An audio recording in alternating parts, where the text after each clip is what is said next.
Welcome to Season 5 of the Lead with Coffee podcast, where we continue the journey into how you can change the culture in your business and your home through simple leadership practices. Grab a cup of coffee and get ready to join into today's conversation. Welcome back to Season 5 of Lead with Coffee. It has been a while since we got to just sit here and chat with you and kind of remember the focus of the platform that we have with Lead with Coffee. But I think for us, we want to be real, we want to be transparent, and 2022 ended pretty hard with health issues, with family and ourselves and our kids and business challenges. And it was just hard to pull it together to come back on and lead with the passion that we want to. So we're going to take a look back at 2022, and we're going to talk about the hard, but we're going to talk about a way to move forward, looking at the wins and the growth areas rather than losses. Yeah, when you were saying that, I was picturing like we're coming in for a nice smooth landing after a decent flight, and all of a sudden you hit the ground, bam, and you feel it and everything kind of rattles. It's like, yeah, that kind of sums it up. Yeah, I told David the other day, it feels like we're on a tightrope with no net, and you just keep taking hits. Like what was the show the kids used to watch when they were little, where they have all those, like, you can beat each other over water and see who falls off. Oh my gosh. Yeah. You know what I'm talking? They throw balls at them. And with the big balls where they bounce across. Yeah. Yeah, like the giant red ball that's coming at you, and you're like running thinking everything's cool, and then wham, you get hit by this ball. And there's two comedian commentators talking us through. Yeah. That show. If you all know what that show is, reply for us. You know what we're talking about. That's how the last quarter has felt. Like, okay, I'm still standing, and then I'm moving along in my day, and wham, here's the next one. And you're like, all right, well, that one didn't take me down. And I don't even want to say what's coming next, and wham, wham, wham. That pretty much sums it up. Yeah, it does sum it up. But I think that for a lot of you, I think what we hear is you had the same type of year where you started out cautiously optimistic after the few years of COVID and all of the shutdowns and everything else, that this was going to be a new year. And it started out, and you had energy and you had momentum. And maybe like us, you sprinted into it, trying to catch up from all the time that you lost, trying to multitask way too many things, get your kids back on track with school and sports and all the things that had been not a part of our life for so long. And you ended up halfway through the year feeling exhausted because you essentially ran a marathon every day, trying to make up for the time lost and your business and your life and all of the things. And so then you had 6 more months to go of the year, and find the energy and building momentum and being a great leader when all those things are happening. You may have found yourself, like I found myself, just kind of flat on the ground going, I have nothing to give right now. And I remember saying that to you, like, I have a lot to do, but I can't do anything. I am exhausted.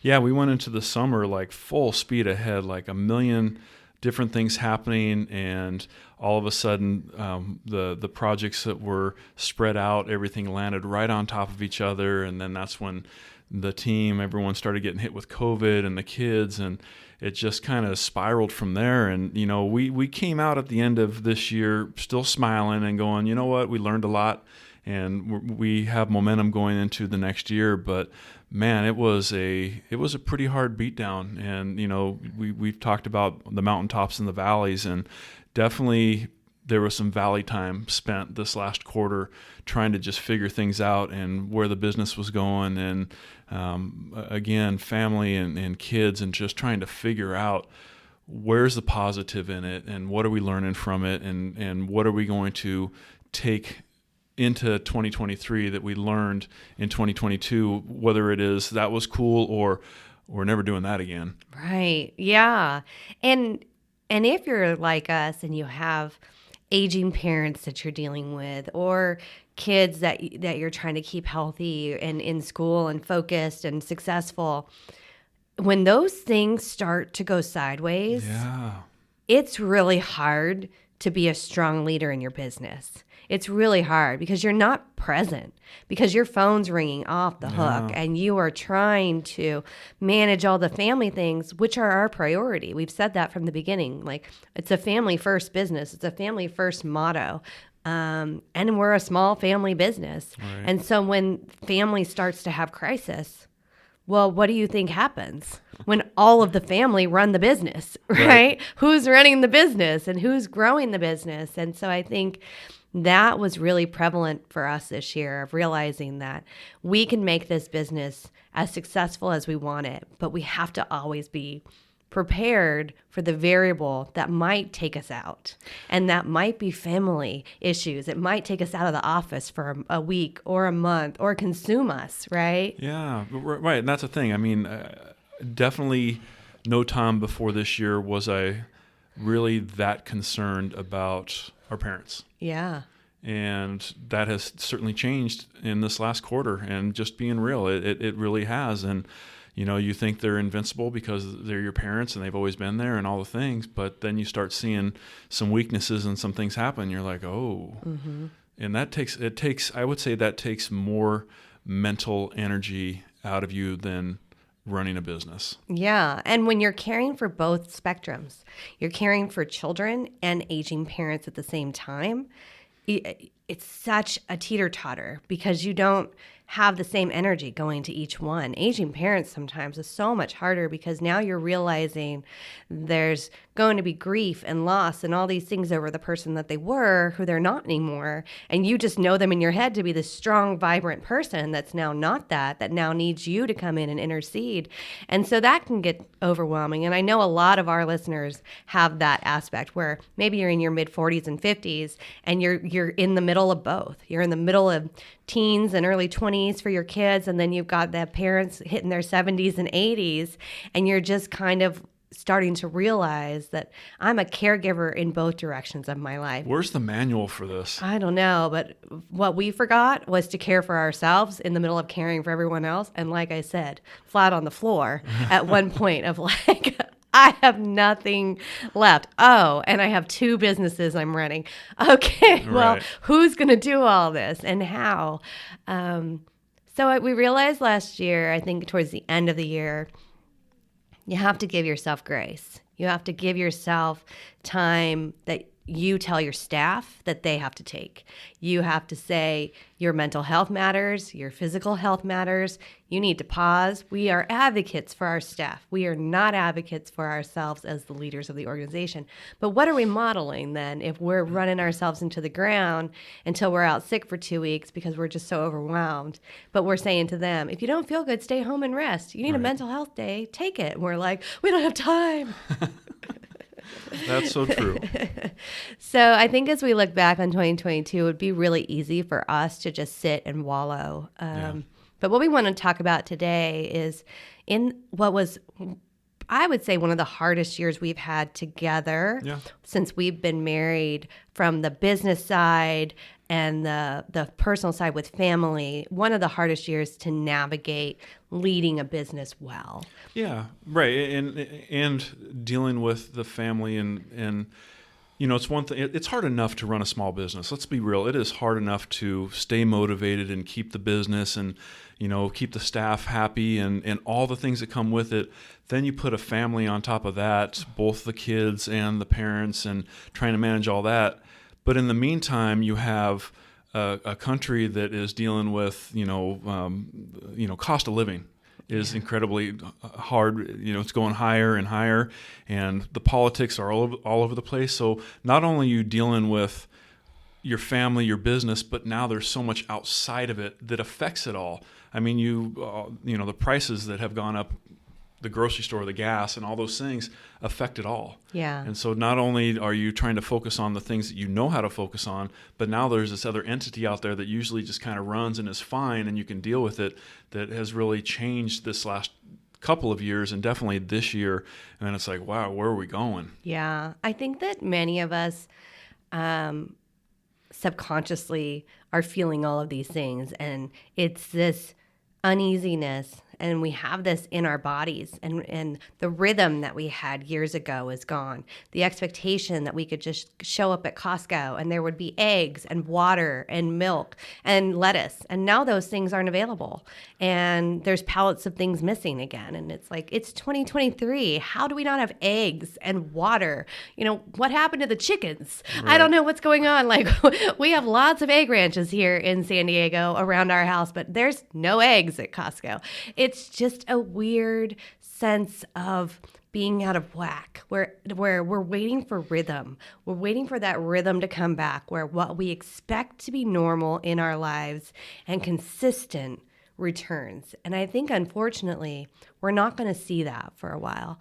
But how do we look back and look at it in a sense of not just surviving, but thriving? And maybe we didn't feel like we were thriving, but sometimes all kinds of little wins are happening that you're not really celebrating, because we celebrate the big wins. And that's what we were just talking about yesterday. It's like, we didn't get the big wins we wanted last year in our business, and we feel like we failed.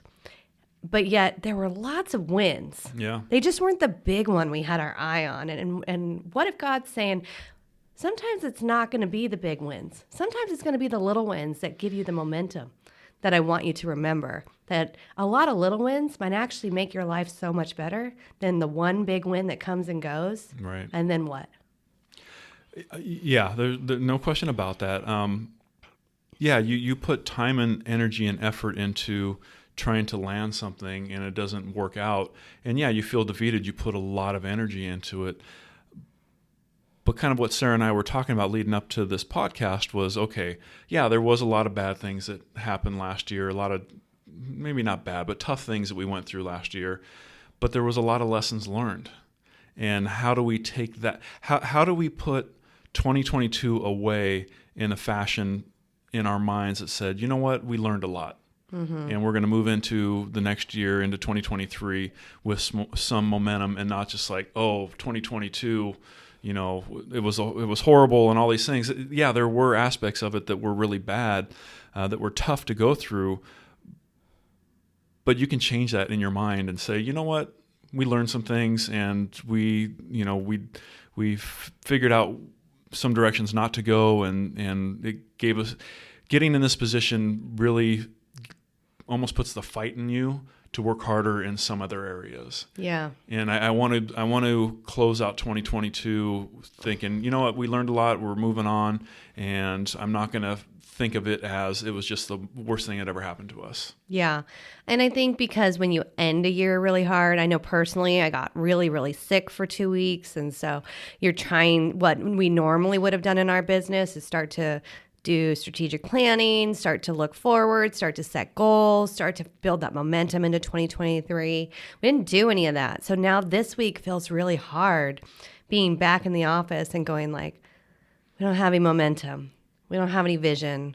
We don't have any focus. I don't know that I'm ready for any of that yet, because I'm still like trying to catch up from where I got trapped when I walked out the door. But what I'm having to do personally is to say to myself, like, you can wallow in how it ended, or you can remember you did really big things. Yeah. And for example, we started a business. We started the barn, and we started from nothing. We started from dead ground in the backyard and a digital course from Florette in January of last year. And by April, we had a business, we had a business license, we had a farm started, we had started to build the infrastructure.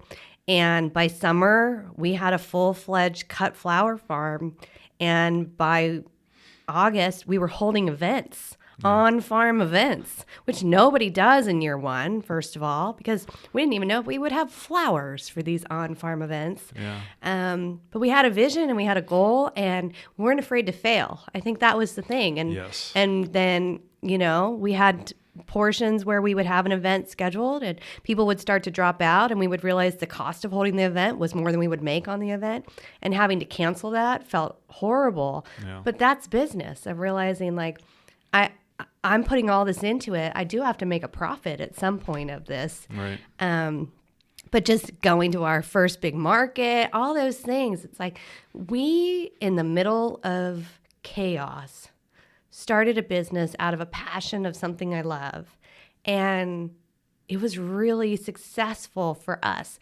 It didn't make any money, and it didn't have a plan to make money in year one. Most businesses don't, by the way. If you have this vision that you're going to start a business and you're going to make your salary in year one, you better relook at your business plan, because the cost of starting a business is high, and your return on that investment, especially on something like flower farming, takes time. You got to build relationships. You got to learn what grows. But I think when we tie it back to what I was talking about with rhythm, what I learned through starting that business was just the rhythm of the garden. There's something about the rhythm of a garden, and all of you grow something, even if it's weeds in your yard. There's a rhythm. You know what happens in the spring. You know what happens in the summer. You know what happens in fall. If you're in Southern California, you don't really have a winter. You go from fall to spring, and maybe you get some cold weather in the middle, or you get like frozen for a day. But in other states, you know, you have a real seasonal rhythm that happens with your garden. It happens with business too, and it happens with life. And so, you know, we can't look back at 2022 and go like, oh, it was so hard because everybody was sick. It was like, oh my gosh, we pulled off a business. Like, we did it. We dreamed, we launched, we started, and now, you know, we get to dream about what the second year looks like. Yeah, and also looking in our backyard, it's not just dirt. You have most time, well, even now, there's still some flowers out there, so you have color. Mm-hmm. We've created a destination in our backyard now that in Southern California will have some sort of color all year long. And a year ago from now, we were looking at it going, yeah, well, at this point, there were some weeds growing because it started to rain. Yeah. But it's completely transformed. We thought it was grass. We thought it was grass. They're very green weeds that look like little grass blades. But just that alone, it's like we transformed our backyard. It's a business too, but it's a place where people come over. They're like, oh my gosh, yeah, can I walk through that? Can we go check it out? Yeah. It's amazing. I think what's fun about the barn is I know why I'm drawn to flowers. I know how they make me feel. What I didn't expect was the impact that my little dream was going to have on so many other people. Yeah. And that was what was transformative to me, because on those days when I thought like, this is going to fail, this is like, what am I doing here? We don't have the money for this. When others would start to come onto the property, or neighbors are sending me pictures of my backyard of how it's bringing them joy, or when people would come and do one of our events, and the joy that they had for the 2 hours that they were there, just embraced with the beauty of nature and the garden and the pace of it. Yeah. Sitting and watching the bees, sitting and watching a hummingbird, which never lands, which is sitting there on the fence in front of your face in the garden because it's just content there, right? Yeah. It was all these little moments that made me realize that this little business isn't for me. It's for all the people that it's going to impact. And we saw that in a small scale. And now you can start to dream about how your business is going to impact others in a bigger scale. Because the beauty of something so simple as flowers, it's transformative. And I didn't realize it. Right. I thought, well, I just love it and they're pretty, so I want to grow them. And I had no idea the impact and the demand that would be coming so fast. And we basically just had to say, like, we love that you're interested in what we're doing, but we just don't even know how long this is going to last. You know, we don't know when they're going to die. We don't know. We're learning. And right. So I can't commit to your wedding yet, right? So, and I think going into this year, it's exciting to know that if we, you know, again, we started out in, you know, February of last year, kind of stumbling through how this all works. It's all in place now. So we learned a lot of lessons, and we know how to start sooner this year around and know what to expect by May and June and beyond. And so I'm excited to see what comes out of all of this. Yeah, I think the big takeaway for the listeners would be, find something you're passionate about, something that you can be creative and hands-on with. And whether you turn it into a business or not, start learning about it. And I think that's what was so healthy for me last year, was to have this escape when everything was really hard, to go and just remember, like, I want to be a continual learner. I've done so much of my career learning about business and leadership and all those things. So this is learning something totally new. Yeah. And then I have people reaching out saying, will you teach me the business side of how you launched a business? And so to me, it's like, that's so easy. Tell me how to keep this flower alive so I can sell it. I have no idea. Right. And so that's what I had to learn. And that's what used the other side of my creative brain. And so I think I would encourage you, look at your podcast list and see what's on there that is more of a hobby versus just work. Yeah. And if you don't have anything on there that's more of a hobby, I challenge you this quarter to find something that's just going to expand your mind a little bit. And whether it's painting or art or exercise or nutrition, find something. Yeah. That's good. Yeah, looking back a year ago, one of the things that really transformed my leadership and how I organize is the Full Focus Planner. I ordered it about 1 year ago. I got it in early February, and it's really changed my life. And so I can look back now over all the quarters and see how it helped me to stay organized, set goals, and go after the goals.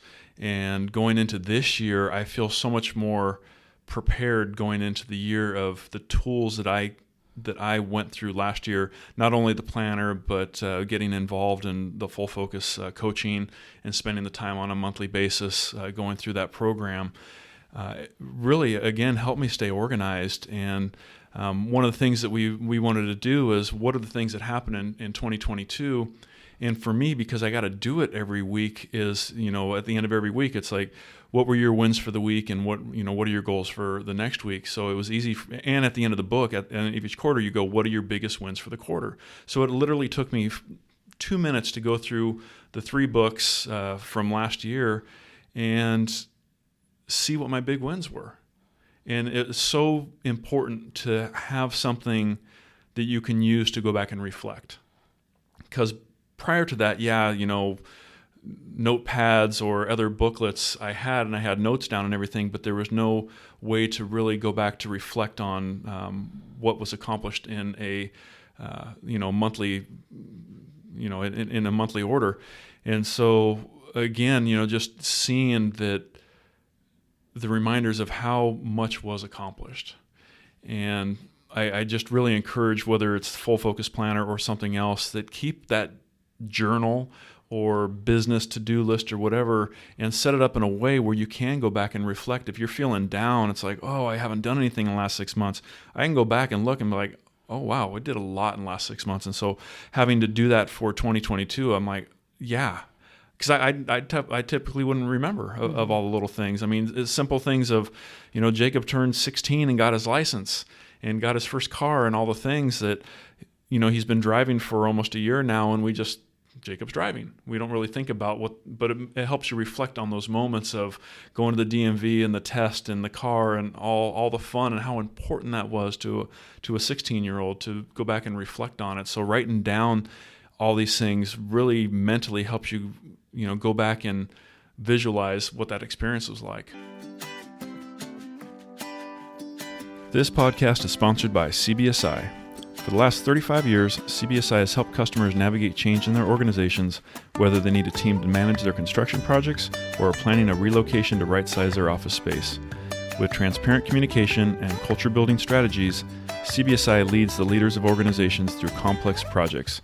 If you are in the need of a proven team, check them out at cbsisandiego.com.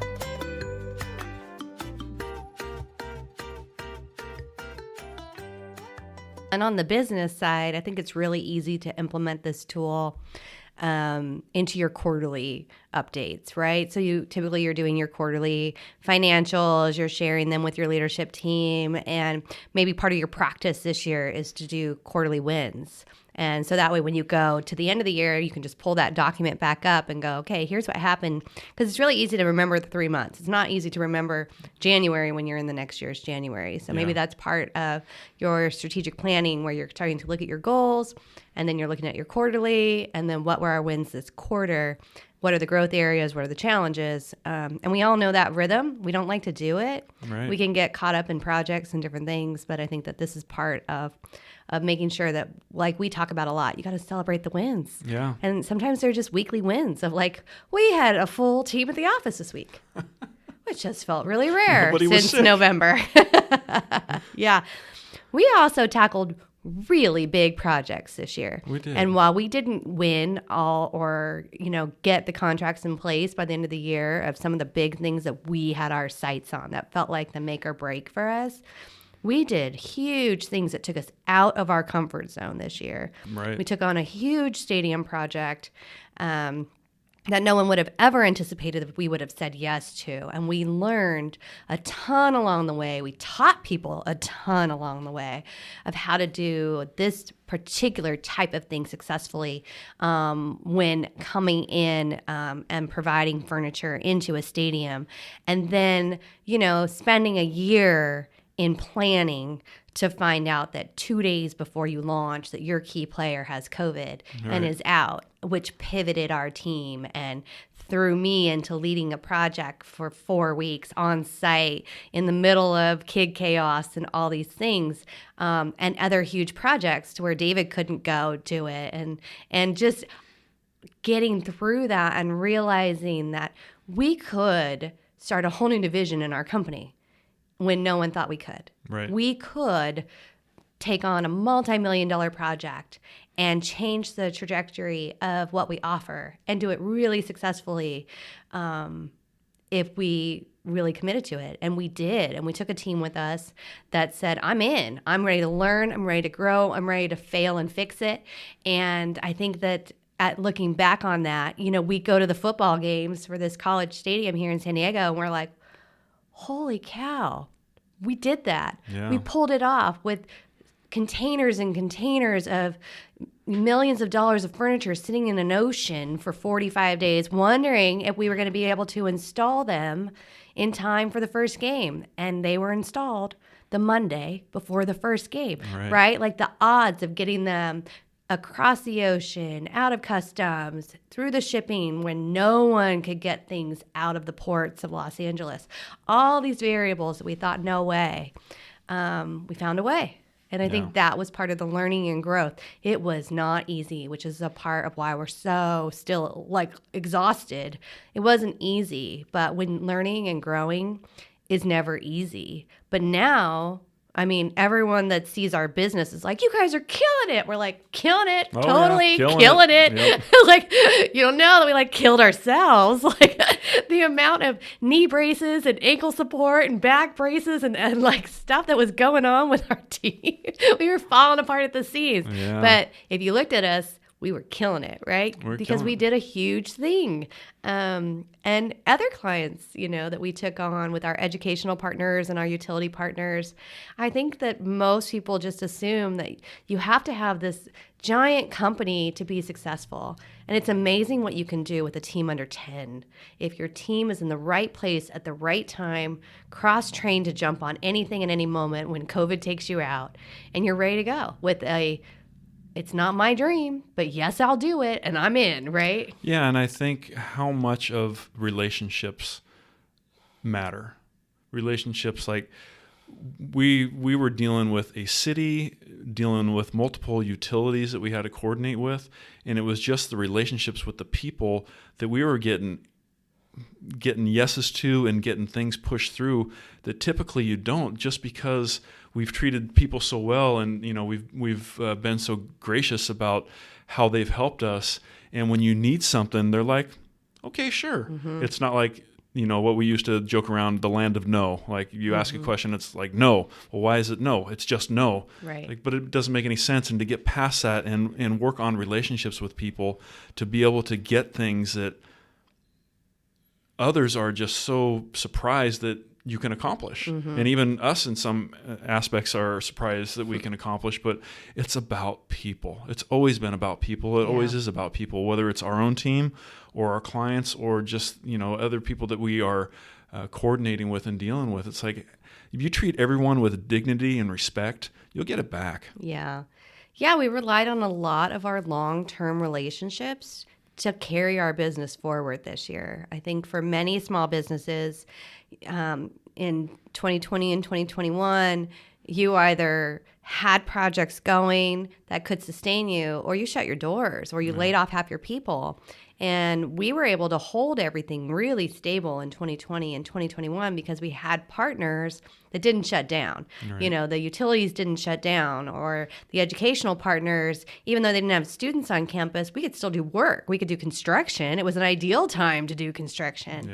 Yeah. But 2022, I think what a few of our team members that we go out and we'll do business development found is when we would talk to other businesses who we have long-standing relationships with, everyone was in that same boat of contracts that they had were delayed by years, or no one was offering the types of projects that we do, and everyone was struggling kind of in silence. And I feel like that's the thing that we want to pull that veil away to where people can be more authentic. It's like, it's not just the social media post that tell you what's happening in a business, right? There's so many small businesses that are just struggling to keep going because the big corporations that hire us, they stopped doing all these extra projects and construction and maintenance or relocations or new furniture. And man, our construction industry got hit hard, or the delay times and things took projects that would be, 2 or 3 months out to where you couldn't get something for 50 weeks, right? And so that just stopped cash flow, and no one really pays attention to the investment it takes to own a business.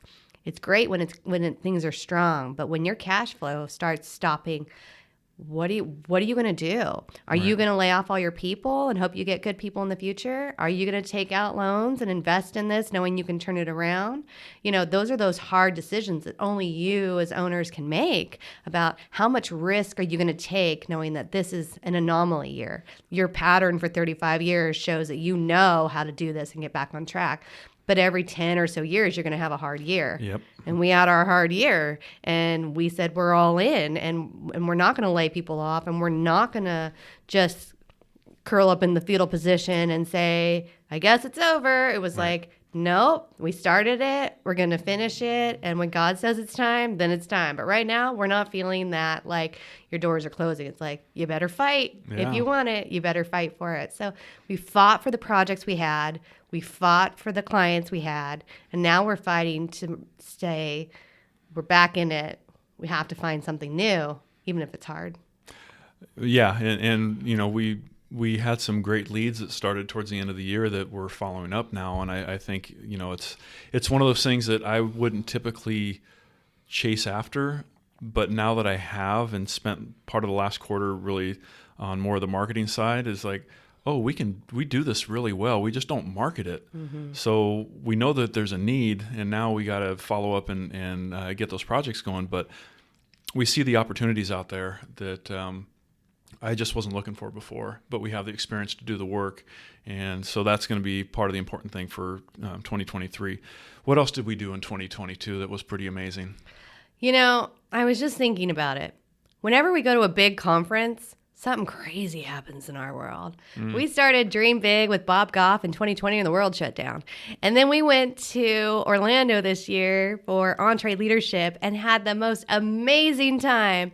And then COVID started hitting our house. And then things started going crazy in our business. And it's like, there's something about us in big conferences. Like, it doesn't happen unless we go away. Yeah. But that was such an amazing time for us to get away. Remember the type of leaders that we longed to be after 2 really hard years of not being able to be with other leaders and just being in community with people that want to expand businesses, grow and develop and create and dream. And we missed that. We feed off that. And I think that we can sit and listen to podcasts every day, but being in a room with other like-minded leaders that have the same drive as you. We were in a room with 5,000 people. We could have talked to any one of those 5,000 people, and they were on fire for their business, whether it was year 1 or year 35. They were like, I'm in it. I'm dreaming. I'm moving. My people are safe. I'm going to keep them, and I'm going to keep them motivated, even in hard times. And I think that was a lifesaver for us to get through the summer. If we didn't have that as our backbone of like, yes, I can, I will, I must, a little bit of Eric Thomas, even though he wasn't there. It was like he was kind of in that mode. That was the theme of a lot of the people, or rule breakers, right? Yeah. Like, stop following what everyone else is doing because their doors are closing, right? Follow your rules. Absolutely. Yeah. So that was fun. I feel like that for both of us, if we didn't have that, man, we might have been in the fetal position sooner. Yeah, well, I was right after that because that's where I got COVID. Unfortunately. The reality of Florida and everything open. It was like freedom. COVID. Yeah. You know, we also recorded over 30 podcasts. This has been a passion of mine since we started it in 2020. And, you know, the intent was to go 52 weeks, but that wasn't the reality. But still getting 30 done, which means every other week or so we were able to launch one. And we're going to continue that because I really enjoy doing this and being able to share. And I would say that towards the end of the year, I just didn't have the same creative momentum to keep going. And I you weren't here, by the way. Yeah, and neither did you. But it was important. And again, going back and reflecting, like, wow, we launched 30 podcasts in 2022. And, you know, if we can do at least that in 2023, that's awesome. Yeah. And I think being okay with we didn't record in November, December is not a failure. Like, this might be the time of year that we are really busy, which we are with work and with family. Right. And so maybe this is all part of learning. The podcast is a business. So maybe the podcast business is January to October with 2 months off. Yeah. It's like plan the podcast business like we plan our other business. Like, when is the season for this? Because not everybody goes all the time. And there's no failing if you don't really have a measurement. And we didn't really have a measurement. So thank you for listening.